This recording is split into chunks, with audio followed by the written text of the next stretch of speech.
All right, are you Rebecca Rideau? Yes, ma'am. And Ms. Rideau was previously in court, entered pleas of guilty in cause numbers 230928, 232106, 232107, and 241925. All of those were theft of property with previous convictions. I have received the pre-sentence report. Has everyone had an opportunity to review that report? I defense it. State has, Judge. And there was no agreement. This was just open to the court. Is that correct? Yes, Your Honor. I believe so, Your Honor. I didn't represent her at the stage where she entered the plea. Okay. My understanding is that They were open. And are there any additions or corrections to the pre-sentence report? None from defense. Not from the state, Judge. In addition to reviewing that, the state has filed a couple of things. One is a motion for me to run any sentences consecutively, which means obviously stacked on top of each other. And I think I could do that in, I think 2106 and 2107, maybe not, but the other ones I can. Is that, are they different I dates? think they're all different. Are they? They're, are they? But Hold on, I'm looking. Yeah, they're different dates. let me make sure. I think all four of them are. They are. All right, so asking me to stack any sentences, and then he has filed a sentencing memorandum as well, in addition to a motion for me to deny discretionary jail credit. So, Mr. Kimler, if you would like, you may proceed.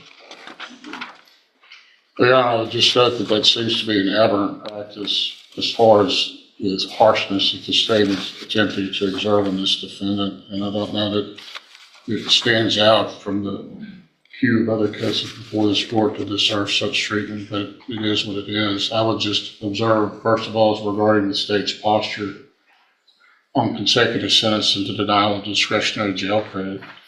The defense certainly has criminal history, but it's not to such an extent or degree in the circumstances the individual cases aren't such to the extreme degree that it would warrant accumulation, and certainly the denial of her jail credit is something that is problematic. I don't know exactly which jail credit the state is attempting to deny her, but obviously if she's been in pretrial detention on these cases, it seemed that she would be entitled to that jail credit without much controversy. What grounds the state would be attempting to deny that, I don't know, but of course we would argue that she should receive credit as every other defendant before this court has for the jail time credit that they've done pursuant to these cases. I would note that the pre-sentence report indicates that she does have mental health history dating back to her time in the military, where she was discharged. She had a general discharge, and that there was notations there as far as the pre-sentence report that would involve some health issues. I believe her to be mentally competent. Now, I, of course, wasn't her attorney when she entered the plea, but I would assume that she is mentally competent then as well. Although, as I said, she does have mental health history. I think that plays into her present situation with the theft cases that she has.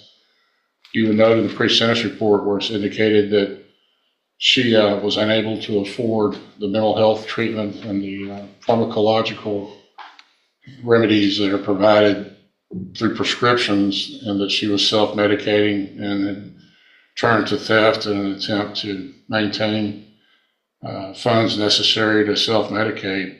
She indicates in the report that her memory indeed was impaired on 3 of these offenses, and she doesn't seem to remember this. She doesn't attempt to minimize or mitigate her conduct in that regard, where she does in fact indicate that she accepts responsibility fully for her actions. But I think that that's indicative of, again, the circumstances surrounding these offenses that, of course, I guess it seems everyone in front of the court these days is finding mental health issues as something that mitigates their criminal conduct. But I do think that in this case it is well documented, going back again to her military history, that she has suffered from mental health issues. I think probation is an option with the court. Obviously, these are state jails, and the court can put her on probation. And I know that the the pre-sentence report, if you can look at that, tends to indicate, doesn't really indicate that they're, while they're not recommending probation for Ms. Rito, they don't rule it out. Well, let's not talk about probation. Okay. Yeah. All right. I'm sorry, but there is a paragraph where. Well, it is an option, but that's not realistic on what's going to happen today. They were mentioning that she'd be assessed with a specialized mental health caseload. I understand that. So just to note that is in the report. Thank you. If the court isn't inclined to consider probation for Ms. Rito, then certainly I think that while she's serving whatever sentence the court gives her, she'd have the opportunity to try to reflect on her actions and perhaps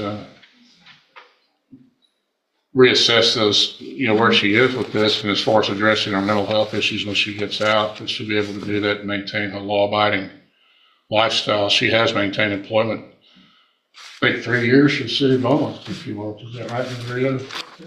She has maintained gainful employment in the past when her mental health is stabilized, and I would anticipate she would be able to do that in the future if she does have the proper mental health regimen. That would be my argument for probation, obviously, but the court's not inclined for that. So we would ask for a sentence, certainly, that would be concurrent and that she would be given her jail credit, but then something along the lines of 12 months.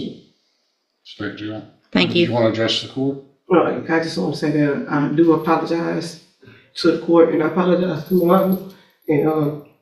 And I'll be dealing with some things like mental health, but I just want to get a chance to get home and take care of my kids. I miss graduation, I miss prom, my whole senior year. I got a 5-year-old in kindergarten, and my mama got to take care of. I'm just tired, and I want the opportunity to get my life together. I'm tired of this. I'm tired of this. I'm old.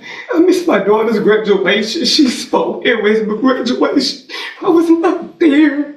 I'm tired. My baby asking me why I'm the only mom. I'm not at mom's and muffins. That is embarrassing for my kids. I want to go for my kids. I just want a chance to do right.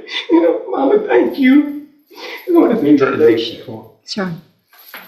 So, Ms. Rito, I understand that you're asking for a chance at probation, but you've had chances at probation, and you've been given these opportunities in the past for any kind of help and treatment and all of those things, and all of those probations were revoked.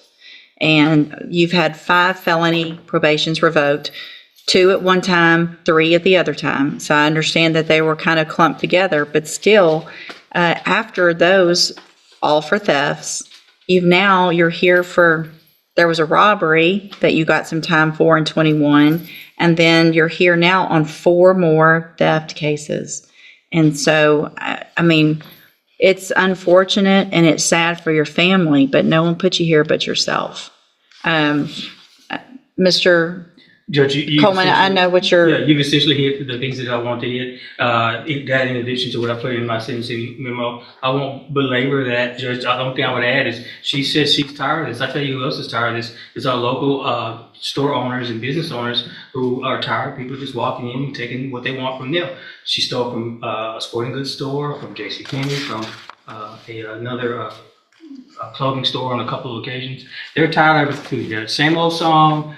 Just different defendant. I apologize. Give me another chance. I've got all these issues. In fact, I go one step further than the same old song. It's the greatest hits, Judge. It's what you hear time and time again. And I'm sure she said it back in 2011 when she got probation, in 2014 when she got probation, in 2017. Just, I apologize. Give me another chance.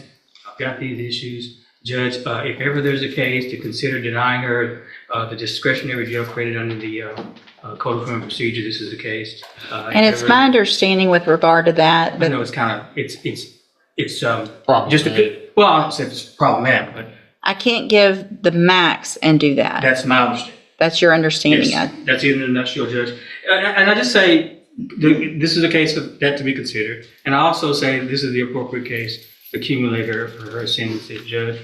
She needs, in my opinion, some stronger medicine than what she's received in the past in order to impress upon her the impress upon her the fact that she needs to stop engaging in this kind of behavior, Judge. Thanks, that's all I have.